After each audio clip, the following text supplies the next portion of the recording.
혹시 여러분은 지금까지 살면서 가장 기억에 남는 인생 조언이 있으신가요? 저는 지난 시간을 되돌아보면 정말 수없이 많은 인생 조언 덕분에 지금 이러한 사고를 할 수 있는 레벨까지 도달했지만 그 중에서도 가장 베스트의 딱 한 가지를 뽑아본다고 하면 오늘 영상에서 말씀드릴 이 한마디가 이 세상을 바라보는 관점 자체를 바꾸어 주었다라고 확신합니다. 이 인생 조언을 듣기 전까진 내가 보고 듣고 느끼는 이 모든 것들이 너무나 당연하다라고 생각했어요. 게다가 심지어 부자가 되려면 어떻게 해야 하는가라는 질문에 항상 주식 투자를 잘해야 되나? 좋은 대박 아이템을 잘 물어와야 하나? 좋은 인맥을 만들어야 하는 건가?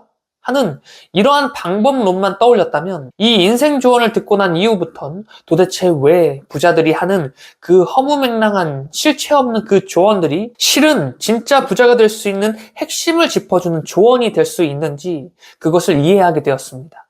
여러분이 만약 이걸 이해하게 되잖아요? 그럼 세상을 바라보는 나의 관점이 달라지게 돼요. 실제로 사장학개론의 김승호 회장님은 만약 사업 아이템을 지금 찾고자 강남 한복판을 걸어본다라고 하면 지금까지도 정말 수많은 사업 아이템들이 눈에 들어온다라고 해요. 지금까지도 그것을 경험하게 된다라고 합니다.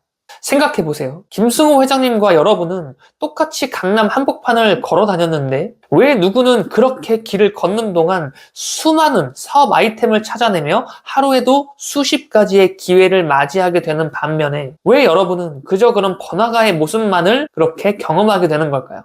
왜 90%의 일반인에 머무를 수밖에 없는 것일까요? 장담하건대 이번 영상을 여러분이 끝까지 보게 된다면 여러분 역시 10%의 사람이 될 수 있을 것이라 장담합니다. 저 역시 이 인생 조언 한 가지를 이해하게 된 덕분에 90%의 일반인의 관점에서 10%의 사람이 될 수 있게 되었어요. 아주 심플하면서도 간단한 원리이지만 한번 이것을 생각조차 해보지 않은 사람에겐 정말 센세이션하며 삶의 새로운 관점을 제시해 줄 수 있는 절대 법칙이라 생각하기에 여러분이 이번 영상을 끝까지 보시기만 하셔도 장담합니다. 여러분은 100% 변화되게 되실 겁니다. 지금부터 본격적인 영상 시작하도록 하겠습니다. 제가 처음 영업을 하기로 결단하면서 최종적으로 선택한 영역은 바로 부동산이었어요. 부동산의 부자도 모르던 제가 우연히 한 부동산 회사에 들어가게 되면서 생전 처음 부동산이라는 개념에 대해 배우게 됩니다. 약 일주일 정도 교육을 해주었는데 정확히 일주일 뒤 그런 생각이 들더라고요. 부동산은 우리 일상과 정말 밀접한 연관관계를 가지고 있었구나. 그런데도 난 부동산에 대해 전혀 모르고 있었구나. 아마도 이 부동산에 대해 내가 더 전문성을 갖게 된다면 나는 분명 부자가 될 수 있을 거야. 라는 이러한 생각까지 도출해내게 됩니다. 그런데 제가 처음 몸담았던 그 해당 회사는 소위 말하는 기획부동산이라는 다소 사기성이 짙은 회사였다는 사실을 뒤늦게 알게 되고 나서는 곧바로 사표를 던지고 부동산 하면 다들 떠올릴 수 있는 부동산 중개업에 도전하게 됩니다. 그리고 그 중개업 중에서도 덩어리가 가장 큰 빌딩 매매업에 도전하기로 최종 결론 짓게 되었죠. 그리고 강남에서 꽤 규모가 있던 한 빌딩 중개법인에 입사하게 됩니다. 당시 팀장님과 면접을 볼 당시에 제가 받은 느낌은 이거였어요. 바로 이거다. 내가 생각하는 전문가가 바로 저기 있다라는 생각이 들었고 저 팀장님처럼 되고 싶다라는 생각으로 과감하게 입사를 결정하게 됩니다. 그리고 첫 출근하여 약 일주일 정도 전문 교육을 받게 되었어요. 교육이라고 해서 거창한 이론보다는 미션 한 가지가 주어졌는데 제게 주어진 미션은 바로 이거였어요. 강남구의 지도를 살펴보게 되면 특이하게 바둑판 모양처럼 생겼거든요. 그리고 그 바둑판 모양을 이루는 각 도로 그리고 그 도로와 도로가 만나는 각 꼭지점 지점엔 분명한 특징이 있다라고 저에게 강조해 주었고 그렇게 한 가지 미션을 제게 내리게 됩니다. 조그마한 디지털 카메라를 저에게 건네주며 말씀하시더라고요. 지금부터 약 일주일 동안 강남의 메인 도로를 기준으로 직접 돌아다니면서 거리를 분석해 볼 건데 각 메인 도로의 특징은 무엇인지 그리고 도로와 도로가 만나는 각 꼭지점에 랜드마크로 보이는 건물은 무엇인지 판단해보고 그렇게 사진을 찍은 후 왜 그 건물이 랜드마크 건물로 보이는지 분석해서 보고서를 작성해보라는 것이었습니다.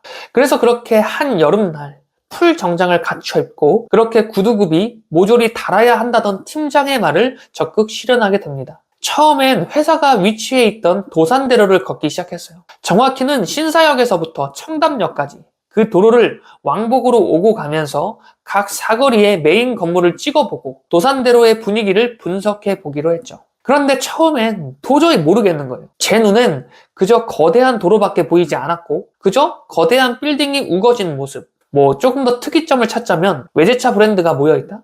그 정도의 간단한 특징밖에 발견하지 못하겠더라고요. 그렇게 길거리를 약 3시간쯤 방황할 때 팀장으로부터 한 통의 문자가 오게 됩니다.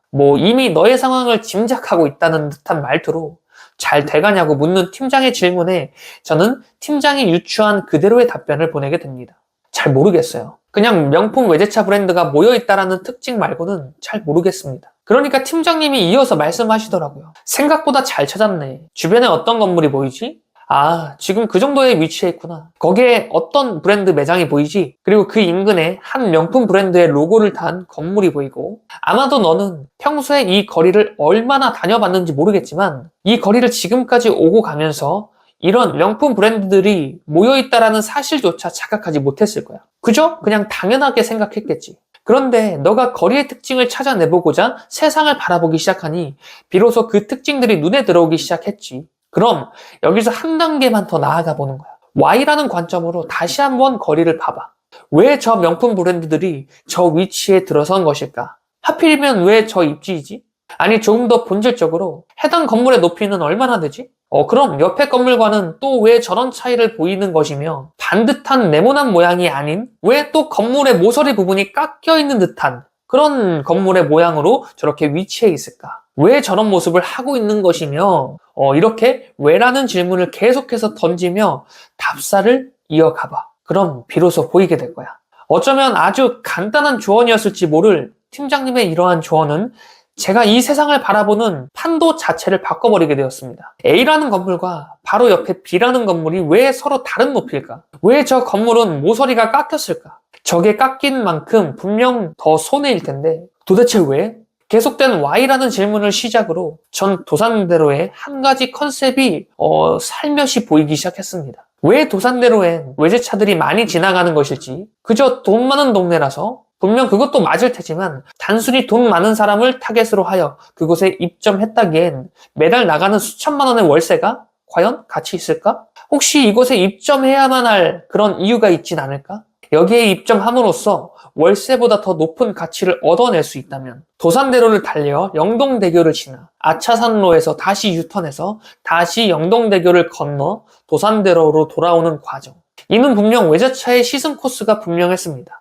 그리고 그 외제차를 시승해보는 고객의 유형은 아마도 이 외제차를 계약할 수 있을 만한 경제력 정도는 보유하고 있는 고객이 분명할 것이고, 이들 눈에 단 한 번이라도 더 눈에 각인될 수 있다면 브랜드를 알리는데 더 효과적일 것이다. 그렇다면 외제차 시승을 위한 도산대로에 명품 브랜드들이 입점하여 그들 눈에 한 번이라도 더 각인될 수 있다면, 게다가 신사, 압구정, 청담이라는 이 지역이 주는 네임밸류가 그 입지를 선점해야만 하는 이유 자체가 될 수 있음을 그제서야 깨닫게 된 거예요.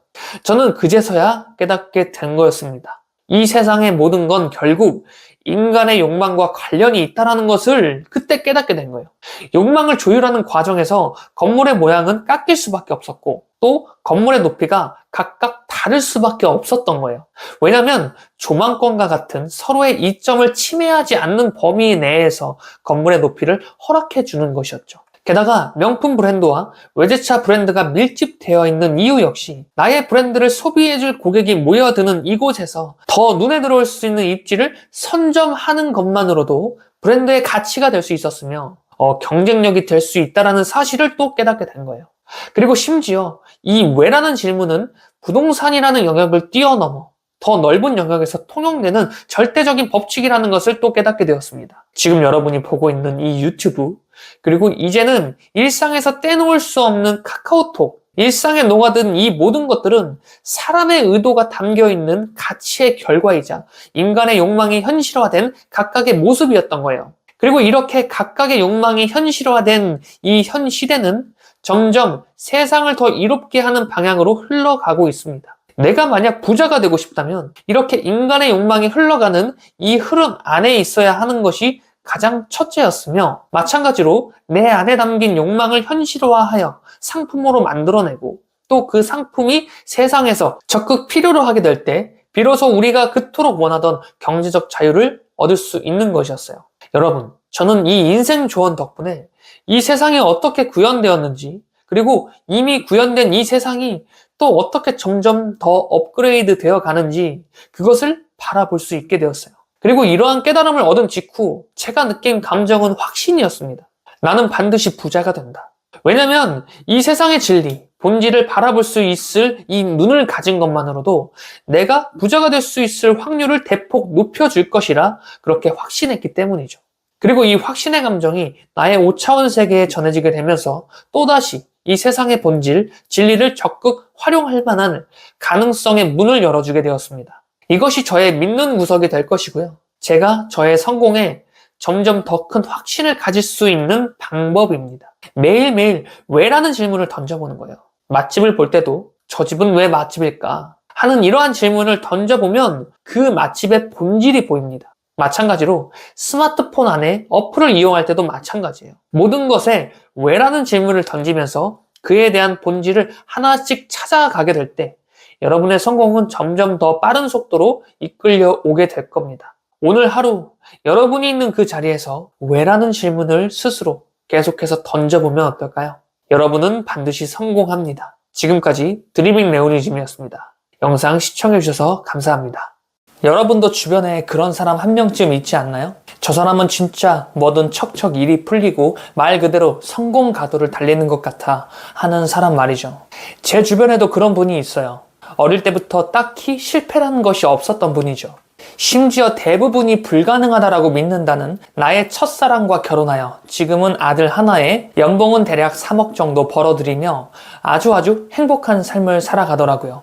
그분을 볼 때면 제 안에서도 동기부여가 저절로 일어나는 분인데요. 오늘 영상의 메시지는 그분을 보며 저의 5차원적 존재가 제게 주었던 메시지에 대해 여러분과 공유해보고자 합니다. 모든 성공엔 크고 작은 시련이 동반되기 마련이죠.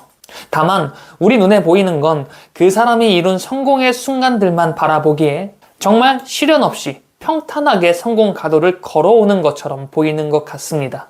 제가 보기에 이분도 그랬어요.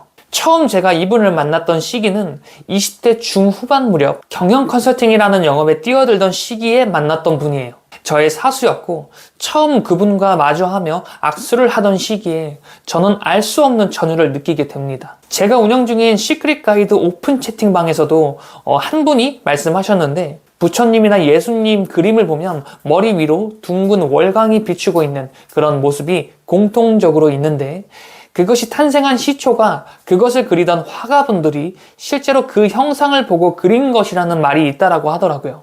그에 대한 진위 여부는 잘 모르겠으나 그 당시 제가 그분을 보았을 때 뒤로 후광이 비추는 것 같은 그런 모습을 보았던 것 같아요. 쉽게 말해 굉장히 밝은 기운을 느낄 수 있었다는 겁니다. 아무튼 그분이 저의 사수가 되어 여러 가지 자신의 노하우를 아낌없이 저에게 공유해 주었어요. 제가 작년까지 영업할 때 그러니까 부동산 세일즈 전문가로서 그렇게 활동을 할 때 정말 크게 도움이 되었던 가르침이기도 했었죠. 아무튼 제가 입사했을 당시에 그분은 이미 연봉 1억에서 2억 정도를 달성하고 있던 시기였어요. 횟수로는 그 일을 약 3년 차 정도 해내고 있을 때였고요. 한 번은 그분과의 술자리에서 제가 그분에게 물었습니다. 이 일을 하시면서 첫 계약을 써내는 게 정말 중요한 것 같아요. 팀장님은 첫 계약이 언제 나왔어요? 그러니 팀장님께서는 말씀해 주시더라고요. 처음에 이 일을 할 때 딱 3개월까지만 몰입해보고 답이 나오지 않으면 그만두려고 했어. 그리고 미친 듯이 몰입했지. 회사에 7시까지 출근해서 매일 밤 9시, 10시에 퇴근했으니 나름 꽤 몰입했던 것 같아.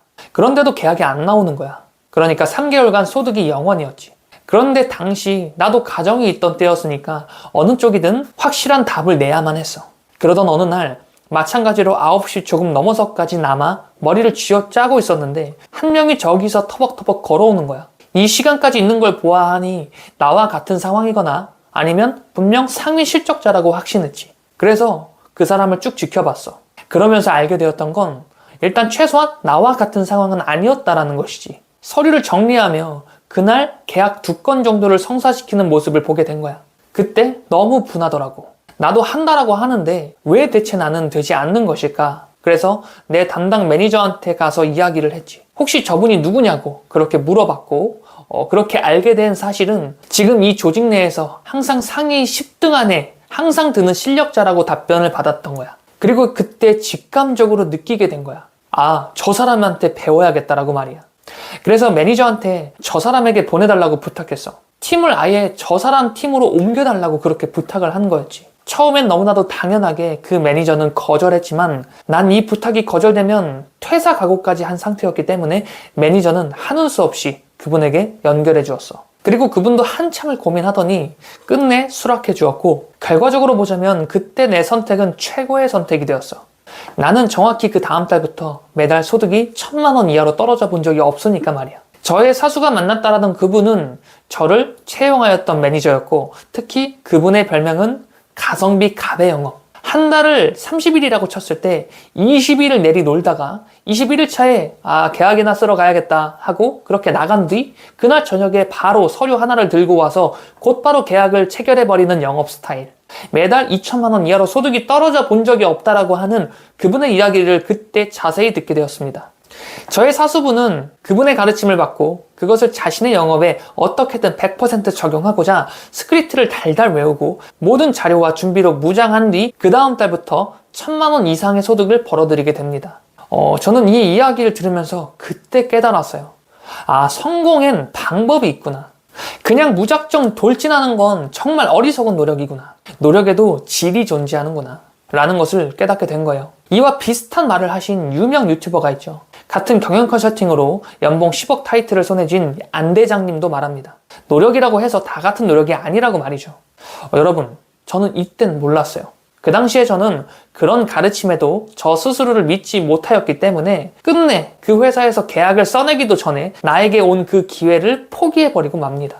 그 당시엔 그것이 기회인지조차 몰랐던 거예요. 그렇게 저에게 운이 다가왔음에도 그 운을 알아차리지 못하고 기회를 뻥 하고 날려버리니 저의 그 다음 행선지는 바로 수천만 원의 빚을 지게 되는 그런 흐름으로 이어지게 된 거였습니다. 이 세상이 이리저리 기회를 저에게 계속해서 제공해 주었던 시기였지만 저는 그 시기에 기회를 알아보지도 잡아내지도 못하는 상태가 그렇게 반복되다 보니 나를 너무나도 사랑하는 이 세상과 5차원적 존재는 오히려 저의 상황을 깊은 구렁텅이로 빠뜨려버리게 됩니다. 그래서 이 사실을 깨닫고 난 뒤 저의 좌우명이 생겼어요. 나에게 다가온 기회를 반드시 잡아낸다. 드로우 앤드류도 럭키 드로우에서 말하죠.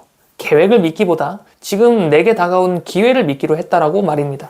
아무튼 그분은 그 매니저의 가르침이라는 기회를 잡아 지금까지 자신의 삶을 개척해내어 스스로 생각하는 가장 행복한 삶의 모습을 100% 실현하고 있습니다. 성공의 방법을 알게 되다 보니까 계속해서 내가 원하고자 하는 그 성공에 몰입하며 지속적인 성공을 이끌어낼 수 있는 상태까지 도달한 거예요.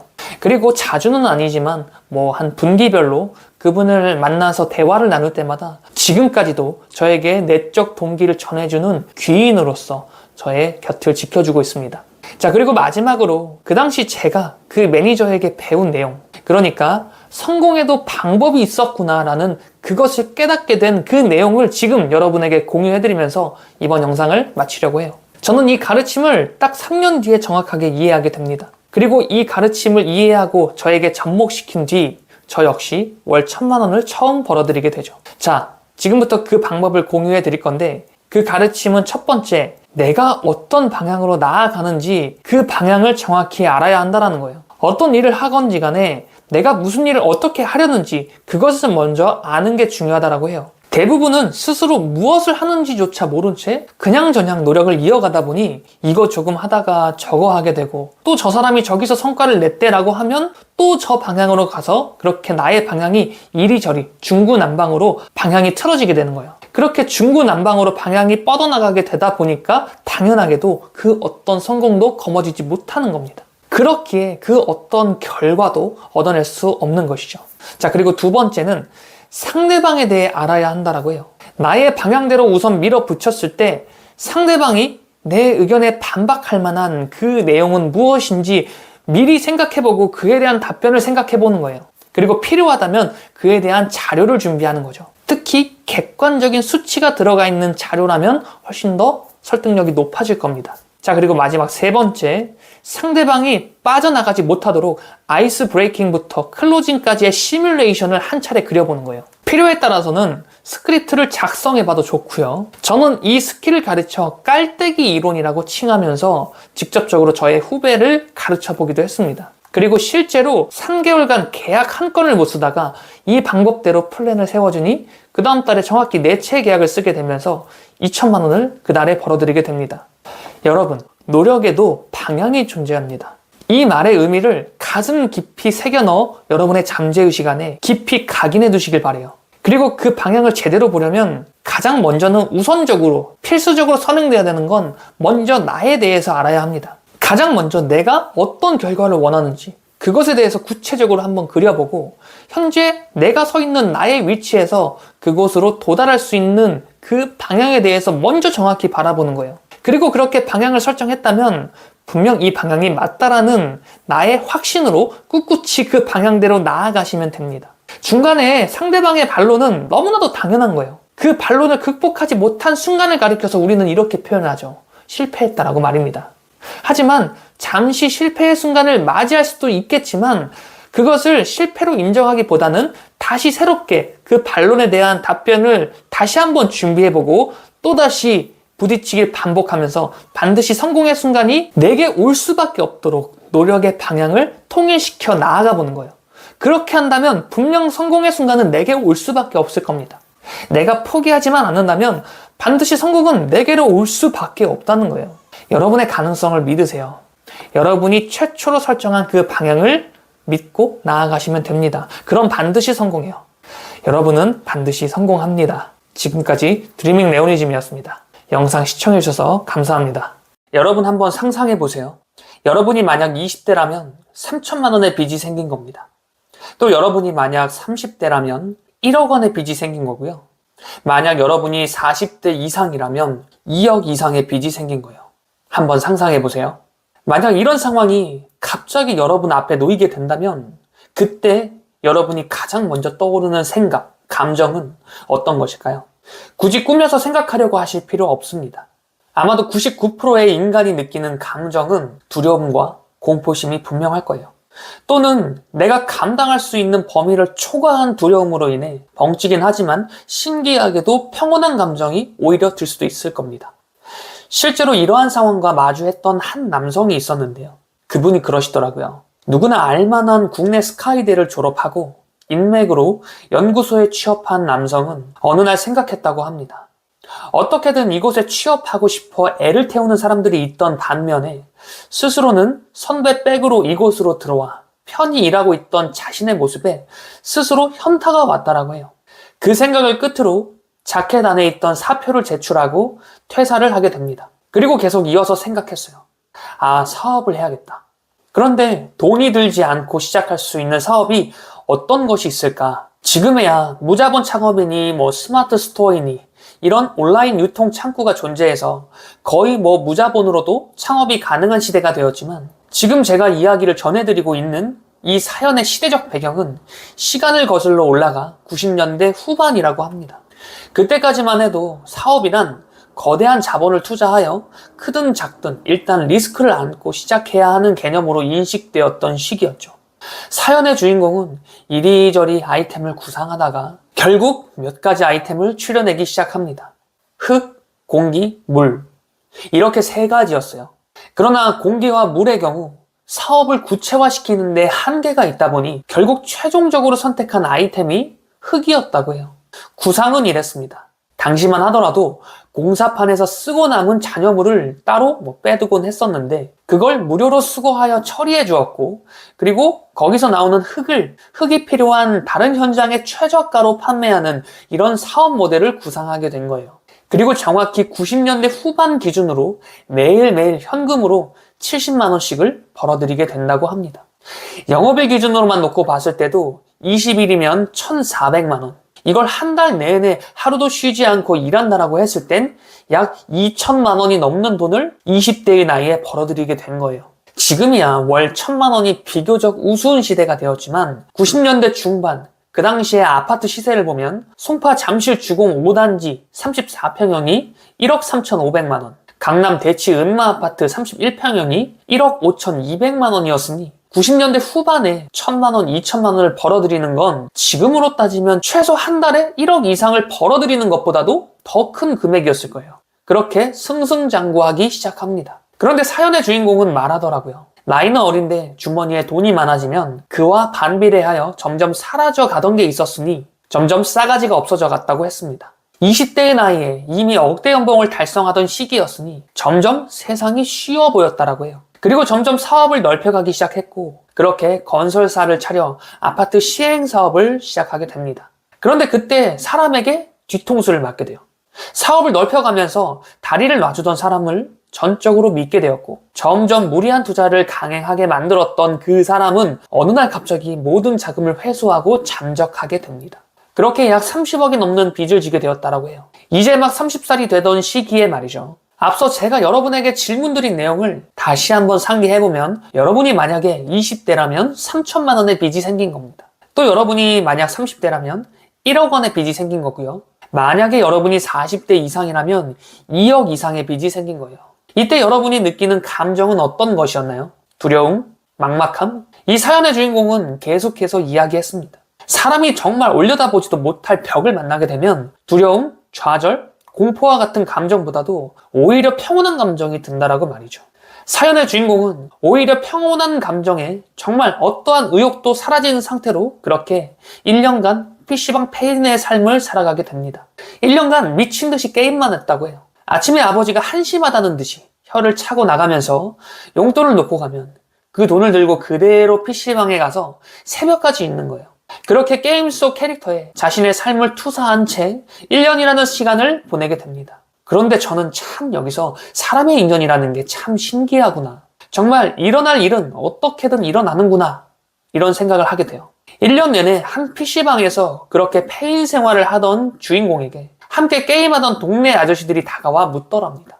너는 나이도 젊어 보이는 놈이 왜 이런 생활을 이어가는 거야? 그 말에 사연의 주인공은 자신의 사연을 이야기했다고 해요. 그 사연을 들은 아저씨 무리는 사연 속 주인공에게 말했습니다. 우리가 그 새끼 찾아줄 테니 찾아주면 아이템이나 좀 나눠주라고 그렇게 말한 거예요. 그리고 정확히 일주일 뒤 자신의 뒤통수를 때린 그 남자가 자신의 앞에서 무릎 꿇고 비는 모습을 보게 됩니다.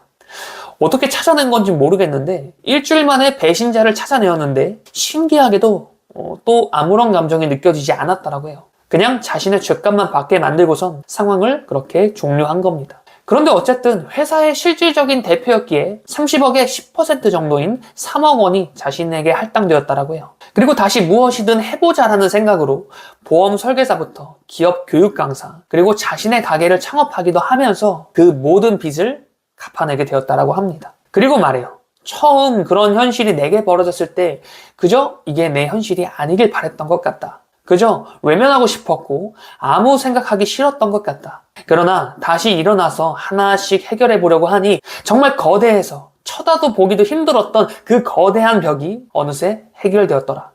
모든 변화는 첫걸음을 내딛기로 하는 순간에 시작되는 것 같다. 첫걸음을 내딛었을 때 비로소 두 번째 발걸음을 내디딜 자리가 보이고 그렇게 세 걸음, 네 걸음 나아가다 보면 어느새 그 벽을 정복할 순간도 찾아오는 것 같다. 이 중에 혹시 빚이 있는 사람이 있는가? 얼마나 되는가? 수천만 원? 그것도 아니면 수억 원? 내게 처음 다가왔던 그 거대한 벽은 자그마치 30억이라는 정말 올려다보기도 힘들 정도의 거대한 벽이었다. 그리고 나는 그것을 모두 해내었다. 내가 해낼 수 있었다면, 게다가 그것보다도 작은 벽이라고 한다면 내가 해낼 수 있었던 만큼 여러분도 해낼 수 있다. 여러분이 도달하고 싶은 그 최종 목표는 어딘가요? 오늘 하루도 여러분의 목표를 향한 한 걸음을 당당히 내딛는 하루가 되셨으면 좋겠습니다. 여러분은 반드시 성공합니다. 지금까지 드리밍 레오니즘이었습니다. 영상 시청해주셔서 감사합니다. 만약 여러분이 이 벽을 깨지 못한다면 단언코 말하건대 절대 여러분이 바라는 성공은 이룰 수 없을 겁니다. 이번 영상에서는 꽤 이기적인 메시지를 전해드리려고 해요.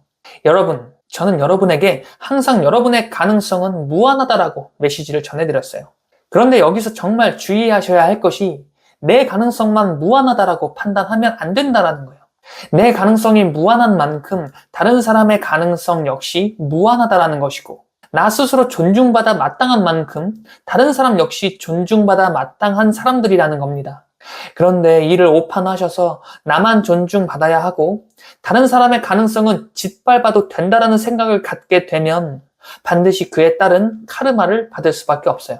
왜냐하면 여러분이 짓밟기로 한 그 사람의 5차원적 존재가 여러분을 바라보길 반드시 되돌려 주겠다라고 판단할 것이거든요.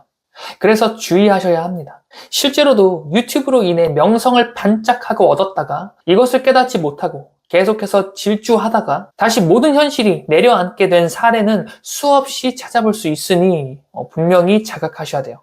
그래서 이번 영상은 특히 중요할 것 같습니다. 내가 성공을 거머쥐기 위해서는 반드시 타인의 협력을 이끌어내야 하며 내 욕망에 많은 사람들이 공감하며 지지해 줄수록 내가 경제적 자유를 얻어낼 확률이 높아진다는 이 원칙에 의거해서도 마찬가지예요.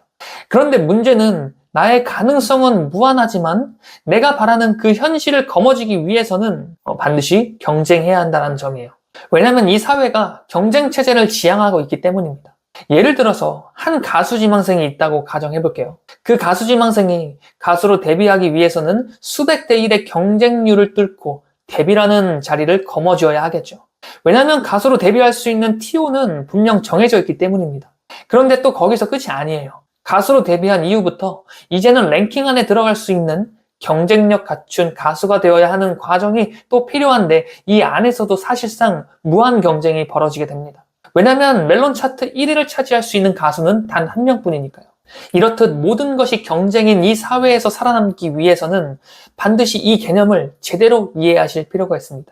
이 개념을 모른다면 절대 성공할 수가 없거든요.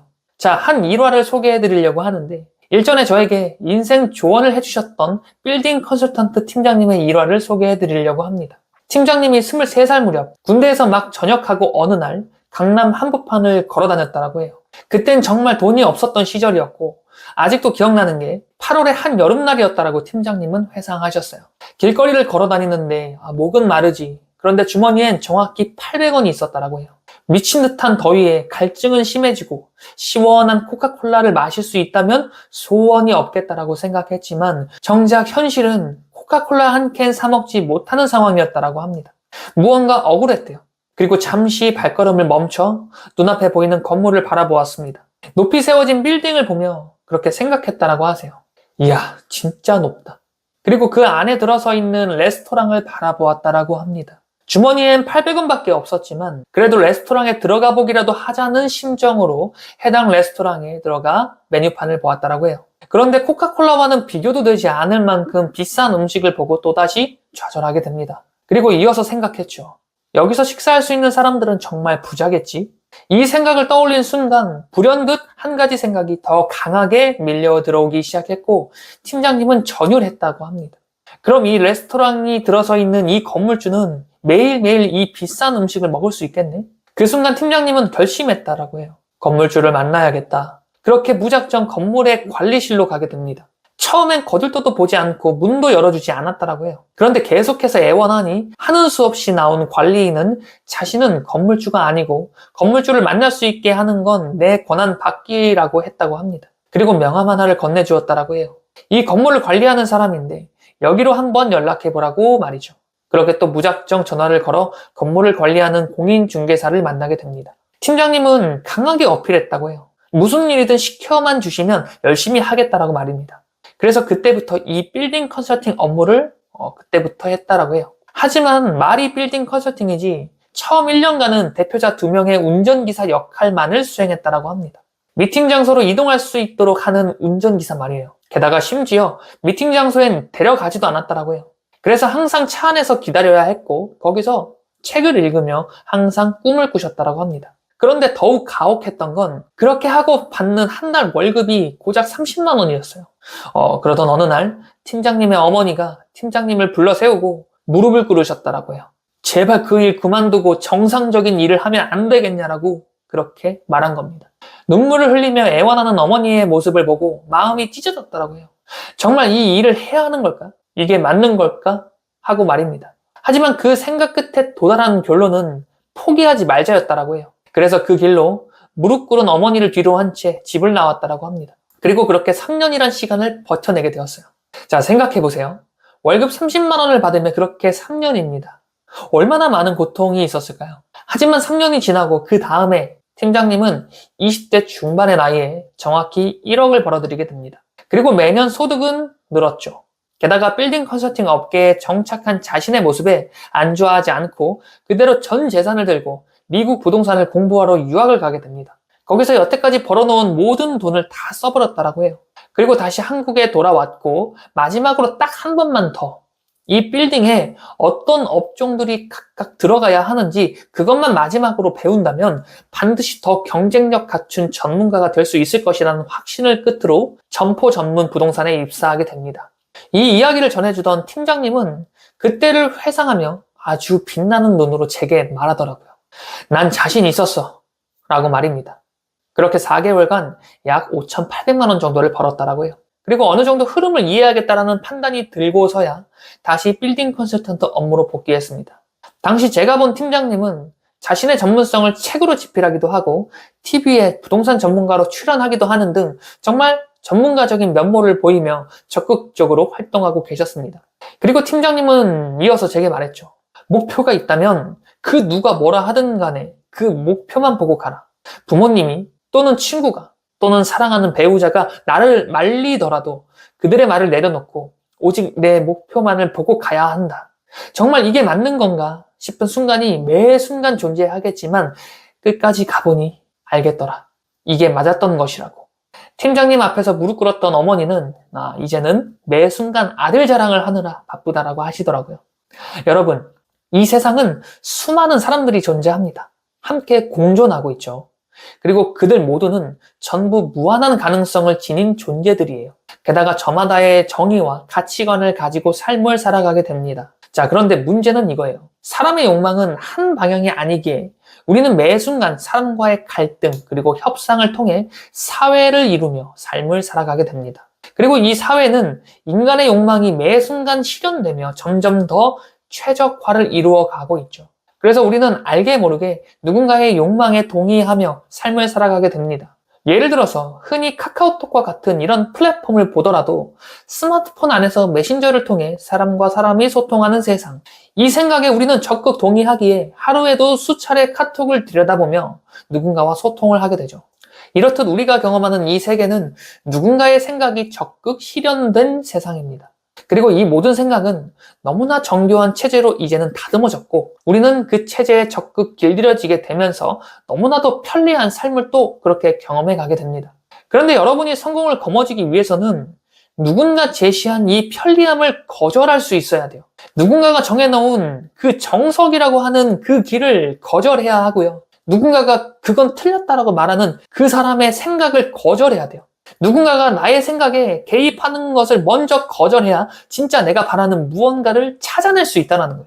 만약 앞서 전한 이야기 속의 팀장님이 어머니의 간절한 애원에 동의하여 어머니가 바라는 정석대로 그런 삶을 살기로 선택했다면 어땠을까요? 아마 팀장님이 꿈꾸던 그 전문가의 삶은 절대 이루어지지 않았을 겁니다. 내가 가야 할 목표만을 바라보고 내 주변 사람들의 목소리를 거절했고 조금 더 편한 길을 선택하는 것을 또 거절할 수 있었기에 팀장님은 자신이 바라는 대로 자신의 삶을 경험할 수 있게 되었습니다. 여러분, 타인이 나의 생각에 개입하는 것을 적극 먼저 거절하세요. 거절할 수 있다는 것은 내가 가고자 하는 그 길을 분명히 알고 있다는 것을 의미합니다. 그러니까 무조건 상대의 말을 무시하고 듣지 말아라고 얘기하는 게 아니에요. 정확한 명분으로 상대의 의견에 거절하라는 겁니다. 대부분의 사람들은 내가 원하는 걸 제대로 모르기 때문에 우유부단할 수 있는 것이고 그저 좋은 게 좋은 것이라는 말로 타협할 수 있는 것이에요. 자, 그런데 여기서 반드시 주의할 점이 있어요. 내가 거절해야 하는 그 사람의 생각도 분명 존중받아야 한다는 거예요. 왜냐하면 그 사람에겐 그 길이 정답이 될 테니까요. 틀린 게 아니라 그저 다른 것일 뿐입니다. 자, 여러분, 목표가 확실한 사람에겐 절대 타협은 없습니다. 그리고 자존감이 높은 사람일수록 타인의 자존감 역시 존중할 수 있는 거죠. 여러분이 이 이치를 깨달으며 내 삶에 이 이치를 적극 대입할 수 있을 때 여러분의 성공은 더 빠르게 끌어당겨 주실 겁니다. 여러분은 반드시 성공합니다. 지금까지 드리밍 레오니즘이었습니다. 영상 시청해주셔서 감사합니다.